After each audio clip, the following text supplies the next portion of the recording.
Hello everybody and welcome to this month's book club meeting, online book club meeting from Nenagh Library. If you recall, what we were reading this month was Chris Whitaker's We Begin at the End. Now, Chris Whitaker is an English author. I think this is just his third book. His first two books, the first one was published Tall Oaks in 2016, the other one then was All the Wicked Girls. Tall Oaks, and I think All the Wicked Girls as well, they both seem to be set in small town America. This is also the case with this particular one, We Begin at the End. Now, We Begin at the End has reached the top of the bestseller lists, and his other two books were shortlisted and won various prizes as well. We Begin at the End, again, it's a real book club read. The reason I give you a little bit of backstory on him is the fact that I think he was born in London and certainly lives in the UK now with his wife and children, but he writes about small town America. He seems to like writing about that. We Begin at the End is an excellent book. It's a very, very good book. Any of you who have picked it up, or any of you who even read the reviews and the reads about it, know that, yeah, she's going to gush about this particular book. Not the easiest book to get into, I thought, and it's the language. He's a wonderful writer, but to get into the language, to get moving along in the language, initially isn't that easy. But once you get into it and once you get into the rhythm of it, and what will coax you into it is his descriptions of small town life, small town American life. And at the same time, it's small town America as we would all have known it and imagined it from growing up TV and looking at TV series and TV movies, things like that, think Peyton Place. Everybody knows everyone else's business. You have the stock set of characters. You've got the boy, the town beauty, wild, has now fallen on harder times. You've got the jock, the high school jock who, still the very same, stuck in the past, doesn't realise maybe his glory days are behind him. You have the sheriff who, you knew him from a small boy and now he's the small town sheriff. You have all of that, but this book is so much more than that, because Chris manages to give them so much life that you either dislike them or you root for them or whatever, and above and beyond all this, you have this family story. Now, if you were to look for this book, you would probably find it, if not standing on its own and highlighted in a bookshop or whatever, you'd probably find it shelved in crime, because it revolves around two crimes. Two crimes take place in this book, so you'd probably find it in crime fiction or whatever, but it's not only crime fiction. The book starts with a crime, and then it spreads out from that, and becomes so much more besides that. Now, that's not to denigrate crime fiction. Crime fiction is brilliant and it's not easy to write, and the book that we'll be doing next month is brilliant crime fiction, crime thriller as well. So it's nothing against that when I say that this book, We Begin at the End by Chris Whitaker, is so much more than that, but it really, really is. Basically, in a nutshell, it starts with a crime, a terrible crime that happened 30 years previously. And we're introduced to this cast of characters. Vincent King is 15 years old. He's joyriding and he knocks down a child, a 7-year-old Sissy Radley. She's the sister of his girlfriend, Star. He is convicted and sent to the correctional centre for 30 years. He doesn't look for parole or anything like that, he admits, and is weighed down by his guilt. But now, 30 years later, he is due to be released. Going to pick him up is his friend who has kept in contact with him, Chief Walker, who is the town sheriff. It was his testimony that put his friend Vincent away. He has been riddled with guilt because of that, But he, as a man who always does the right thing, right or wrong, he does the right thing. He testified against his friend Vincent 30 years earlier, and Vincent was put away. He has always believed Vincent to be an inherently good man. He has tried to keep in contact with him. He makes it his mission now to collect Vincent on the day of his release. Vincent wants to come back to his hometown and move back into his old house, and Walker wants to help him settle in. When I say small town America, it has a universality about it. You're talking about, it's like every small town everywhere. The locals all know each other. They all know the scandal. They all know the story, and they all have their own opinion. And they're not backward about gossiping about it and about putting their views out there. Meanwhile, Star, the town beauty, the wild child, has fallen on hard times. She has 2 children, Duchess Day Radley, and her 5-year-old boy, Robin. She is addicted to drink and fallen on hard times. She takes drugs. She can barely look after herself. She can't look after herself, never mind her children. And there again, the backbiting of the small town folk come in. They're constantly wondering, should social services become involved? The children of the town picking it up from their parents. They ridicule her. They ridicule her daughter, Duchess. All Duchess and little Robin all Star need really is just someone to look out for them, give them a break. The only person they have that is on their side is, again, Walker. As he's called. He does his best to look out and keeps Star on the straight and narrow. He was, again, they were the 3 old friends for 30 years before, Star, Vincent and himself. He can see her spiralling downwards. He tries, and yet one of her many overdoses, both he and Duchess, her 13-year-old daughter, get her into hospital and try to get her cleaned up.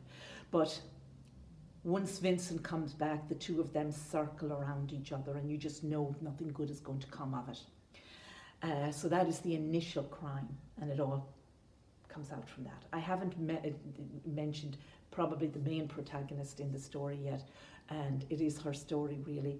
Duchess, 13-year-old Duchess, who is raw, brutal young girl, foul-mouthed, trusts no one, allows no one to come near her, says it herself during the book that no man has ever been good to them. She can vaguely recognise the goodness of Walker, but beyond that, she has no time for anybody else. She fights. The only person she fights for really is, she looks after her mother. She loves her mother. Both the children love their mother, and their mother, when she's sober, does try to parent them. But it is the younger child. It is Robin, 5-year-old Robin, that Duchess adores. And she makes it her mission in life to look after and take care of Robin. Robin will never know how bad things are if Duchess has anything to do about it. Of course, Robin does, because you can't hide these things, of course, from children. And Robin does realise, that they are different. And all 5, going on 6-year-old Robin wants is a family of his own. So that is the background to it. The story is sort of divided into different parts. It's told from the point of view of 2 main people, Duchess and Walker. And Sheriff Walker has his own problems. He's not looking after his own health. He's popping pills or whatever. He knows his health isn't good, and the pills are no longer working or whatever. But he's stuck in the past, and he just desperately wants things to go back to the way they were before young Sissy was killed. And he is riddled with guilt that he was the man whose testimony put Vincent away. He does his best for the family, but there's only so much he can do. And it is back into this town that Vincent comes, with everybody looking out and wondering what he's doing. Vincent sees his old house as a light. He wants to do something with his old house. But anyway, long story short, yet another crime happens. Star, the children's mother, is murdered. So now you have another investigation going on. who did it, who was responsible for it. So people who want to read about a thriller, wants to read about a crime novel, they will read this story wanting to know the plot and find out what happens. And it's a really good story. The other people then who get invested so much in the characters will see it as, a family drama, will see it as a tragedy, will see it as a story about hope, story about somebody trying to find redemption or whatever. When the children's mother is murdered, the children move out of Cape Haven, which is the little coastal town in California where they grew up and where all of this happened, and where you have this kind of Peyton Place kind of scenario going on. Then they move, they're taken by walk. Again, he just drives them to their grandfather in Copper Falls, Montana. So you have two different locations. You've got the small town life of the coastal town of Cape Haven, and then they've the wide open spaces of Montana. They never knew their grandfather. Robin is delighted that, because their grandfather has been estranged from them for years and from their mother for years. But with their mother's death, they are taken to him. He doesn't say much, he's a man of few words or whatever, but he's a good man and he tries to take in these children. So now the second part of their lives, they are in Montana, and things are starting to look up for them. Things are starting to look, you get the idea that they could finally have a home in Montana, but sadly their grandfather Hal dies. Not to tell too much about the story, it's about people making mistakes in their past and following them all through their lives or whatever. Duchess does something. She does something, and she just sets in train all of these consequences. I won't tell the rest of the story, but it's a really good story. It's well worth reading. It's available on e-audio as well as e-books. So George Newbern is the actor. He tells the story on e-audio, and it's really, really good, particularly if you're finding it difficult to get into the reading of it. Initially, if you listen to him, he does a really good version of it. It's a sad book. And the characters will stay with you, and it's about how people will for love of family, and family doesn't always be, isn't always made in blood. For love of family, people, will sacrifice so much and to try and help each other out.